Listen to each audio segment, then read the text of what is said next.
म्हणजे हिंदू धर्मात गरुड पुराणाला मोठं महत्व आहे. कारण त्या ग्रंथात मानवाच्या जन्म मृत्यूपासून त्याचा पुनर्जन्म, आत्म्याच्या शांतीपर्यंत अनेक दावे करण्यात आले. तसं तर विज्ञान अशा कोणत्याही गोष्टी मानत नाही, पण आजही गरुड पुराणात लिहिलेल्या अनेक गोष्टी हिंदू धर्मातील लोक प्रमाण मानून चालतात आणि त्यातल्या काही गोष्टींचं जीवनात पालनही करतात. जसे की अंत्यसंस्कारांच्या बाबतीत आजही जेव्हा कुठली अंत्ययात्रा निघते तेव्हा महिला स्मशानभूमीपर्यंत येत नाहीत, फक्त पुरुषच अंत्ययात्रेत सहभागी होतात. पण याबद्दलची मान्यता नेमकी काय? गरुड पुराणात त्याबद्दल काय सांगितलंय? अंत्यसंस्कार केल्यानंतर मागे वळून का पाहायचं नसतं?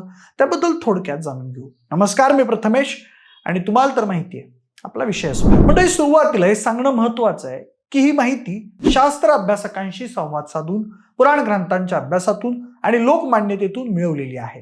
यातील दाव्यांबद्दल आमचं कोणतंही ठाम मत नसून विशेष भारी यातील कोणत्याही दाव्यांचं पूर्णपणे समर्थन करत नाही. म्हणजे तसं तर हिंदू धर्मात गर्भधारणेपासून मृत्यूपर्यंत मनुष्यावर 16 संस्कार होतात. आई वडील व गुरूंकडून ज्या वैदिक विधी केल्या जातात त्यास संस्कार असं म्हटलं जातं. आणि या 16 संस्कारातले शेवटचे संस्कार म्हणजेच अंत्यसंस्कार. हे अंत्यसंस्कार स्मशानभूमीत केले जातात. पण तुम्ही पाहिलंच असेल की एखाद्या व्यक्तीच्या अंत्यसंस्कारासाठी फक्त पुरुष जातात. महिलांनी स्मशानभूमीपर्यंत जाण्याची प्रथा नाही. यामागे गरुड पुराणात अनेक कारणं सांगितली आहेत. त्याबद्दलच्या मान्यतेनुसार स्त्रियांचं मन पुरुषांपेक्षा जास्त संवेदनशील असतं. कुटुंबातील व्यक्तीचं निधन झाल्यानंतर घरावर दुःखाचा डोंगर कोसळतो. दरम्यान मृत व्यक्तीच्या अंत्ययात्रेत सहभागी होणं महिलांसाठी अत्यंत क्लेशदायक असतं. अशा परिस्थितीत स्मशानभूमीतील दुःखी नकारात्मक वातावरण महिला सहन करू शकत नाही. त्यामुळेच हिंदू धर्मातील काही जातींमध्ये महिला ह्या अंत्ययात्रेत सहभागी होत नाहीत. तसं अंत्ययात्रेसोबतच स्मशानातही जात नाहीत. गरुड पुराणातील मान्यतेनुसार स्त्रियांचं हृदय हळवं असून स्मशानभूमीत त्यांच्या रडण्याचा आवाज मृत व्यक्तीच्या आत्म्याला शांती देत नाही. असं म्हणतात की महिलांना रडताना पाहून मृत व्यक्तीचा आत्माही दुःखी होतो. याशिवाय जेव्हा एखाद्या व्यक्तीचं शरीर जळतं तेव्हा त्याच्या हाडांमधून आवाज येतो. त्यामुळे महिला त्या आवाजांना घाबरतात.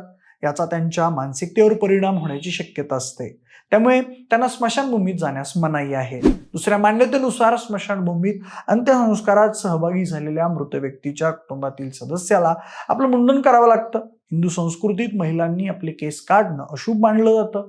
म्हणून महिलांना अंत्यसंस्कारासाठी स्मशानभूमीत जाण्याची परवानगी नसते असं बोललं जातं. पुढे या संदर्भातली तिसरी मान्यता अशी आहे की कुटुंबातील सदस्यांचं निधन झाल्यानंतर ज्यावेळी प्रेत अंत्यसंस्कारासाठी स्मशानभूमीत नेलं जातं त्यावेळी घर बंद करणं अशुभ मानलं जातं. कारण गरुड पुराणानुसार व्यक्तीचा मृत्यू झाल्यानंतर तिचा आत्मा 10 दिवसांपर्यंत घरातच राहतो. त्यामुळे स्त्रिया संबंधित घराजवळच थांबून राहतात.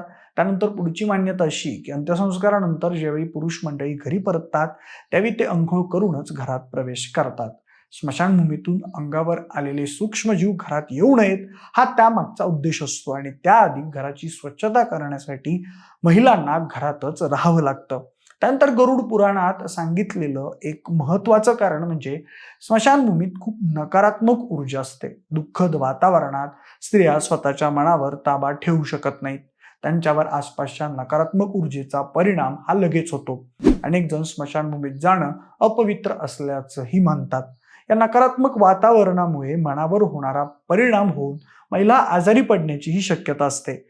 यामुळेच महिलांना अंत्यसंस्कारावेळी स्मशानभूमीत आणलं जात नाही. तसंच गरुड पुराणानुसार एखाद्या स्त्रीचा कुठलाही नातेवाईक मृत पावला तरीही तिला मृत व्यक्तीला फक्त घराच्या उंबरठ्यापर्यंतच अंतिम निरोप द्यायची परवानगी असते. पण मंडळी, विशेष म्हणजे हिंदू धर्मातील काही समाजातील महिला स्मशानात जात नसल्या तरी काही समाजातील महिला या अंत्यसंस्कारावेळी स्मशानभूमीत जातात, पण त्या अंत्यसंस्काराच्या विधी करत नाहीत.